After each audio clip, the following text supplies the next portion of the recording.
Issues.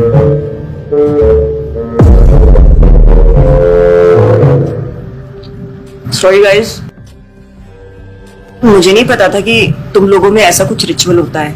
हाँ, pray तो करना चाहिए। हम हमेशा खाने से पहले अल्लाह ताला से प्रे करते हैं। यस, रिचुअल नहीं स्पिरिचुअल। हम ही पहले भगवान को भोग ऑफर करते हैं और उसके बाद प्रे करके खाते हैं। लेकिन तुम्हारा भगवान यहाँ आके कैसे खा सकता है? जैसे वो तुम्हारी दुआ कानों से सुन सकता है, वो वैसे ही यहाँ पर आके खा भी सकता है। भगवान का फॉर्म पर्सनल है। अगर वो कानों से सुन सकते हैं तो मुंह से आके खा भी सकते हैं। उनके कान और मुंह दोनों है। शालिनी, तुम प्रे नहीं करती खाना खाने से पहले? नहीं, लेकिन मेरे चाचा ने एक बार कहा था कि हमको वो गॉड ऑफ फूड को और फार्मर्स को थैंक यू बोलना चाहिए। यू मीन अन्नपूर्णा देवी? और गॉड ऑफ फूड। यस, हमें उन्हें थैंक करना चाहिए और साथ में फार्मर्स को भी।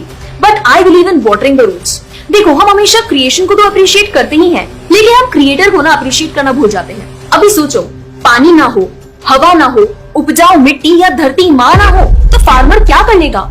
So I believe that we should be thanking the Creator, the Lord, who is providing us with all the basic necessities. Point. अब तुम किस किस को थैंक करेगा? वैसे भी तुम्हारे 33 करोड़ तो देवी देवता है। बताओ, किस किस को थैंक करेगा तुम? और शांति, तुम बताओ, तुम किस गॉड को मानता है? मैं ऐसे किसी गॉड को नहीं मानती, लेकिन I think Shiva is a big god. See, I am very sorry, but आपने अपने वो बड़े भगवान का स्टोरी तो सुना होगा ना, जहाँ वो अपनी मरी हुई वाइफ को शोल्डर पर लेकर पूरे इंडिया का चक्कर लगा रहा है। अब तुम मुझे बताओ, जो गॉड अपनी वाइफ के मरने पे ऐसे कॉमन मैन की तरह रोता है, वो गॉड हो सकता है क्या? अच्छा, maybe I don't know much about the story, but he is very famous and north में तो राम जी भी बहुत फेमस है ना। उनका स्टोरी तो तुमको पता होगा ना, सबको पता है। उनकी वाइफ को रावण ले गया था। हाँ, पता है। अब तुम मुझे बताओ, वो गॉड है? वो अपनी वाइफ को भी अकेला नहीं बचा के ला सकता। उसको अपनी वाइफ को बचाने के लिए भी वानर सेना की हेल्प चाहिए, और उस वानरों को भी तुम पूछता है। I am sorry. और गीता, तुम कृष्ण को मानती हो, और वो तो हर लड़की के साथ रासलीला करते रहते थे।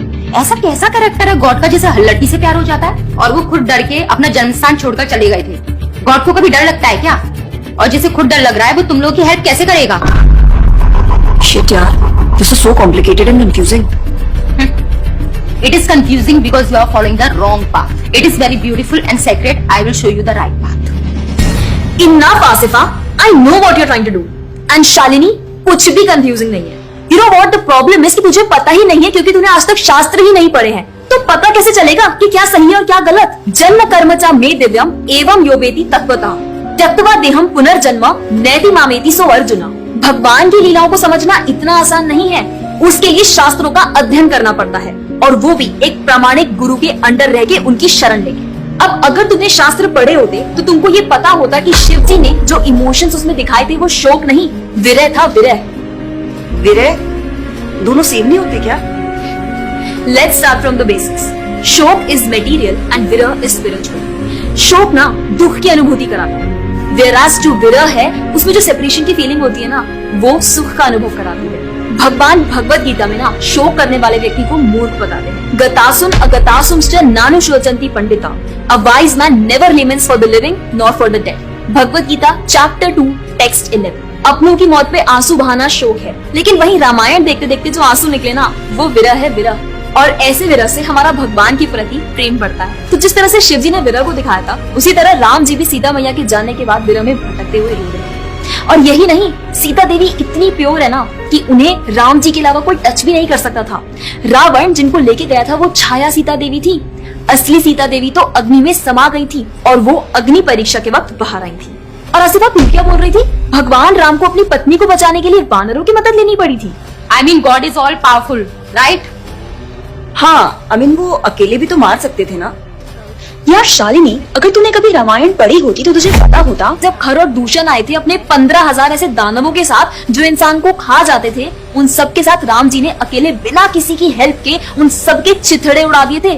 अब ऐसे राम के लिए रावण को मारना मुश्किल है क्या? हाँ, लेकिन बाद में वानरों की हेल्प क्यों ली? उनको अपनी सेवा में लगाने के लिए, उनकी ग्लोरीज बढ़ाने के लिए। अरे उन्होंने तो एक छोटी सी गिलहरी तक को अपनी सेवा में लगा लिया था। What? कभी पढ़ा हो तो पता हो ना। खैर, और हम हनुमान जी की पूजा इसीलिए करते हैं क्योंकि भगवान तक पहुंचने का रास्ता उनके भक्तों की सेवा है। जब भगवान देखते हैं कि मेरे भक्तों का गुणगान हो रहा है या कोई सेवा कर रहा है तो वो बहुत खुश होते हैं। जैसे मैं तेरी मॉम के सामने अगर तेरी तारीफ करूं तो वो खुश होती है ना। पॉइंट। इसी तरह भगवान हमसे खुश होते हैं जब हम उनके भक्तों की सेवा करते हैं, पूजा करते हैं। और रही बात 33 करोड़ देवी देवता की, आसिफा मुझे ये बता, what is your favourite genre in movies? Psychological thriller. और शालिनी तेरी? Romantic and comedy. एग्जैक्टली। जैसे हर किसी का अपने नेचर के अकॉर्डिंग फेवरेट जॉनर होता है, वैसे ही भगवान ने हर किसी के नेचर के अकॉर्डिंग व्यक्ति के लिए उसके नेचर के अनुसार वेद और पुराण दिए हैं। और उन्हीं पुराणों को फॉलो करके लोग अपनी देवी देवता की तरफ अट्रैक्ट होते हैं। और ये सभी देवी देवता भगवान की ही सेवा कर रहे हैं। जैसे रोशनी के देवता सूर्यदेव, हवा के देवता वायुदेव, बारिश के देवता इंद्रदेव। जैसे एक सरकार चलाने के लिए इतनी सारी पोजीशंस होती हैं, वैसे ही इस पूरे ब्रह्मांड को चलाने के लिए अलग अलग देवी देवताओं की जरूरत पड़ती है। तो मतलब वो अपनी पोजीशन का मिसयूज करेंगे, किसी भी लड़की के साथ कुछ नहीं करेंगे, रास लीला करेंगे। Stop it Asifa, now you are crossing the line. तुझे पता ही क्या है कृष्ण के बारे में? जो लोग बोलते हैं कि कृष्ण करे तो रास लीला है, हम करें तो कैरेक्टर ढीला है, उनको बोलो पहले भागवतम पढ़ ले। ठीक रास लीला से पहले भगवान ने गोवर्धन उठाया था। उनको बोलो पहले जाके गोवर्धन पर्वत उठाए। पैदा होते ही पूतना को मारा था, बच्चे से एक मच्छर नहीं मारा जाता। When he was crawling, मुख में ब्रह्मांड दिखा दिया था। तू अपने मुंह में अपना ये हॉस्टल ही दिखा दे आसिफा। क्या तुम जानते हो द्वारका में भगवान श्री कृष्ण की 16,108 रानियां थी और सबके अलग अलग महल थे और हर एक महल में श्री कृष्ण सबके साथ होते थे एक ही समय पर। रोज सारी रानियां कृष्ण से खुश थी और उन सब की जरूरतें कृष्ण पूरी करते थे। क्या किसी नॉर्मल से इंसान के लिए ये सब संभव है? आज के टाइम पे तो एक ही नहीं संभलती, लेकिन उस टाइम सारी रानियां एक दूसरे के साथ खुश थी और उन्हें खुश कृष्ण रखते थे।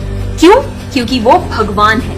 और रही बात ब्रज की गोपियों के साथ रास लीला करने की, तो इतना जान लो कि रास लीला के टाइम पर करोड़ों गोपियां थी और कृष्ण पूरे टाइम हर एक गोपी के साथ मौजूद थे और उनके साथ डांस कर रहे थे एक टाइम पे करोड़ों गोपियों के साथ। ये सब बहुत डीप लीला है और ये सब तभी पता चलेगी जब साधुओं के संग में रह के शास्त्रों को पढ़ा जाएगा।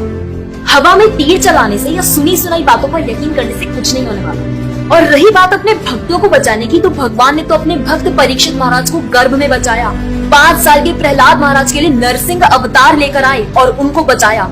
यहाँ तक कि वो अपने गुरुदेव सांदीपनि मुनि के बेटे को मरने के बाद वापस लाए और उनको जिंदा किया। आई एम रियली इम्प्रेस्ड यार। हिंदू होते हुए भी मुझे फैक्ट्स पता ही नहीं थे।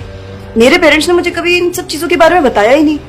हाँ, पेरेंट्स की तो गलती है, लेकिन हम भी तो वही कर रहे हैं जो उन्होंने किया। We are not learning about our culture, not reading Ramayan, Mahabharat और भगवत गीता। आजकल तो ये सब कुछ रीड करना बहुत इजी भी है यार। Everything is available on our phones, and the problem is that we don't want to learn। और इसीलिए हमें कोई कुछ भी बोलता है और हम उसे मान लेते हैं और अपने बिलीफ को चेंज करने के लिए रेडी हो जाते हैं। एक्चुअली में पता है, किसी का हार्ट ट्रांसफॉर्म करना है तो प्यार से करो, ज्ञान से करो, पैसे और तलवार से नहीं। और अब बारी आपकी है। अगर आप भी चाहते हैं कि कोई एड़ा गेड़ा नत्थु गेड़ा अगर आपको कुछ भी ना बोल जाए, आपका बेवकूफ ना बनाए, तो जाइए और अपने कल्चर के बारे में जानिए, ग्रंथ पढ़िए और अपने बच्चों को भी पढ़ाइए। जाकर इस वीडियो को जितना हो सके उतना शेयर करिए ताकि कोई और लड़का या लड़की इस केरला स्टोरी का शिकार ना बने।